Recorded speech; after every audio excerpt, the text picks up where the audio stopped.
I was also introduced at that time to the idea, just like in judo, I think in jiu-jitsu is the same. A lot of sports is probably the same. Is there's ways to win that include kind of, if I were to use a bad term, stalling, which is like use strategy to slow down, to destroy all the weapons your opponent has, and just to wait it out, to sort of break your opponent by, yeah, shutting down all their weapons, but not using any of your own. Yes. And now Travis was always going for, he's of course really good at gripping and can do that whole game, but he was going for the big throws, and he was almost getting frustrated by a lot of the opponents. I remember Ola Bischoff, I think. Yes. From Germany. From Germany. Very talented. Very incredible. I know he's very good at doing big throws, and he's an incredible judoka, but he was also incredible at just frustrating his opponents with like gripping and strategy and so on.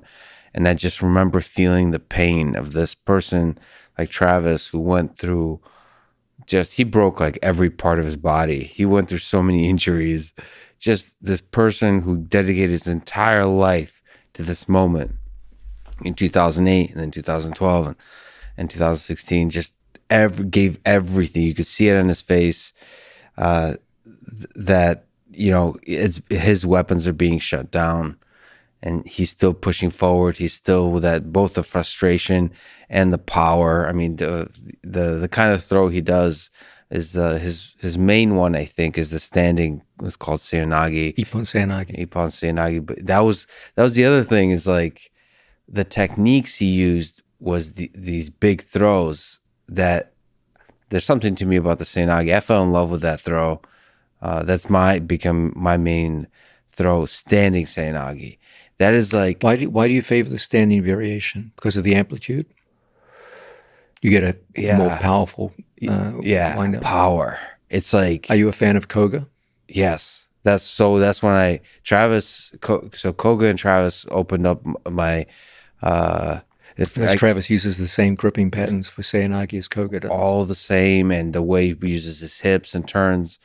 And I remember like going to my judo club and other judo clubs and and they were all saying this is the wrong way to do it.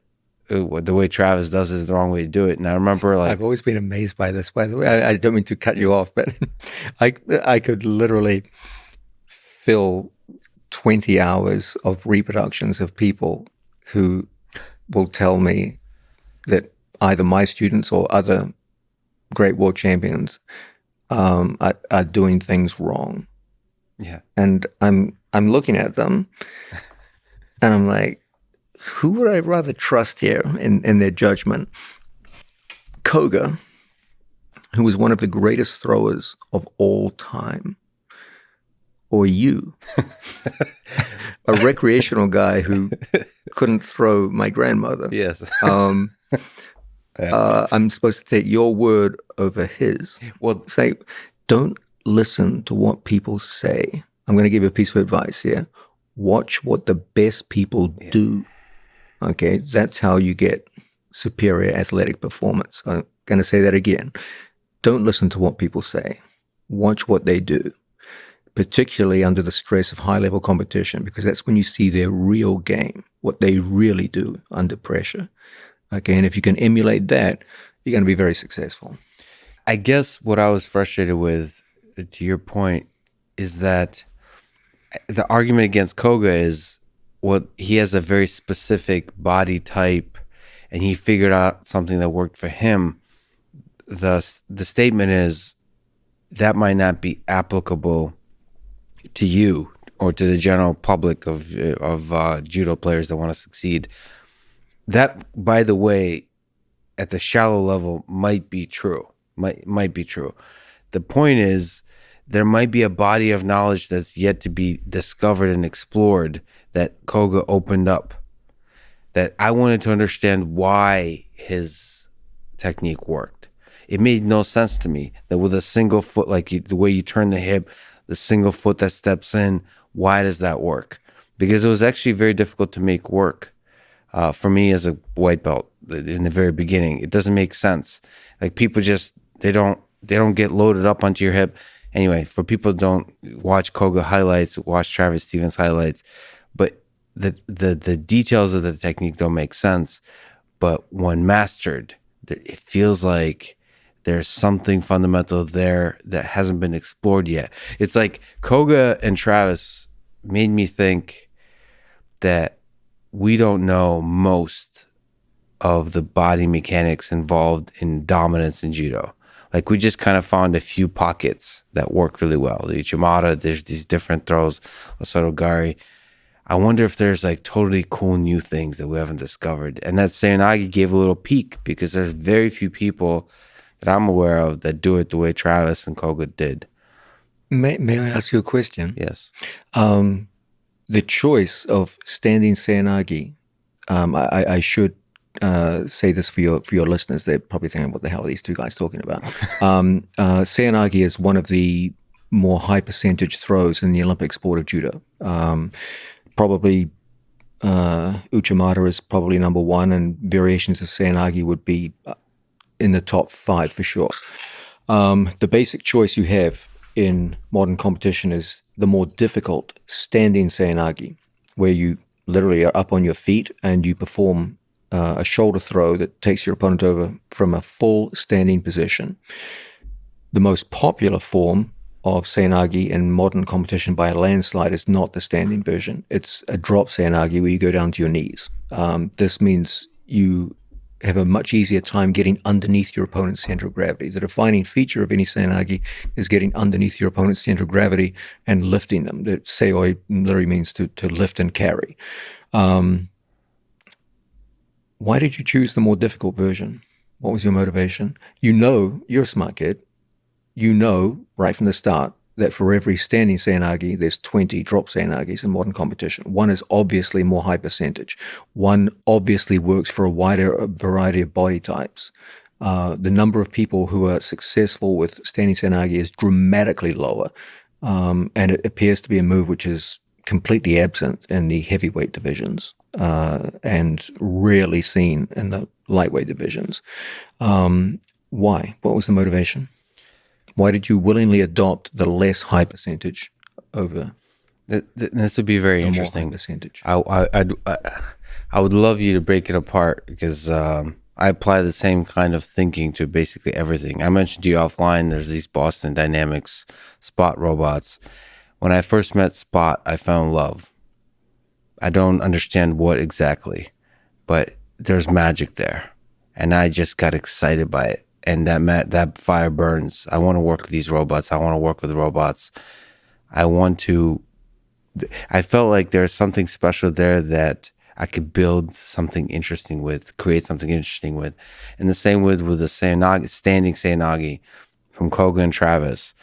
I just fell in love with that technique. Just even watching, I didn't even know what the hell to do with it. Was it aesthetic? It's the standing Seoi Nage is more beautiful in execution. There's no question.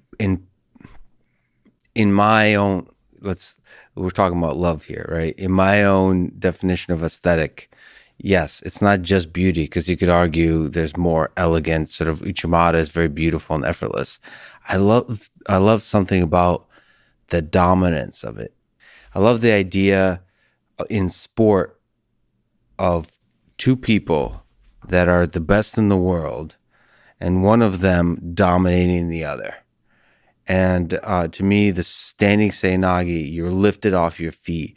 And especially when it's done perfectly and with really strong resistance from the other person, it results in a big slam.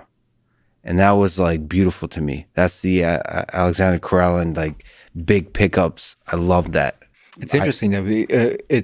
You're correct insofar as you're not just going with aesthetic in the sense of beauty, but you are making, as it were, value judgments Yes. about the throw, and that's fascinating to me, because there's two elements to any grappling sport. I'm always insistent upon the idea that jiu-jitsu is both an art and a science. Okay, it has scientific elements insofar as it works according to the laws of physics and lever and fulcrum, et cetera, et cetera. But it also has an aesthetic element insofar as you're making choices with technique. You're expressing who you are as a person. You have 10,000 different variations of moves you could use, but you're specifically choosing these. That's an element of choice and self-expression on your part. And insofar as that is true, combat sports are not just a science, but they're also an art. So most combat sports have this sense in which they have the features of both an art and a science.